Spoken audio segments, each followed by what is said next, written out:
Today is Saturday, February 15th. This is the 1966 Oldsmobile Toronado power seat actuating controller module. This includes the joystick and the two independent buttons that provide the tilt. So this provides 8 degrees of freedom. I'm going to be doing a functional validation test after having fully taken the unit apart and restored it, as depicted in video number 1. So this is video number 2 out of a 2-video set. This will be going to my friend John in Washington State for his Toronado.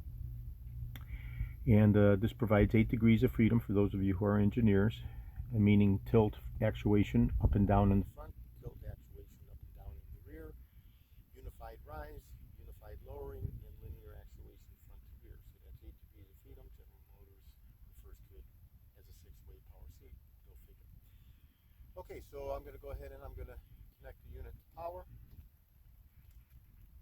And we'll be looking for the light bulb to come on, tilt in the front, up, tilt in the front, down,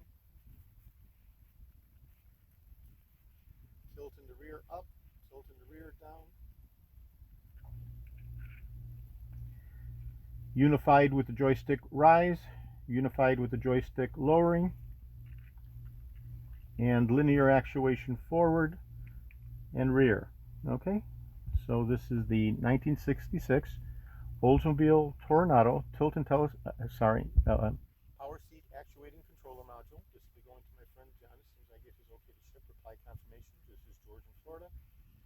I have over 375,000 original vintage parts from 1959 through 1976, all the way through 78 for the Cadillac Eldorados. I'm best known for the restoration of the Cadillac steering wheels, the tilt and telescopic steering column, the power seat actuators, as well as individual controller modules such as this, and other critical hard-to-source original vintage Cadillac items, and increasingly more and more Oldsmobile items such as the tilt and telescopic column for the Delta 88 of the Oldsmobile Toronado, as well as these power seat mechanisms and the power seat controller modules. Today is Saturday,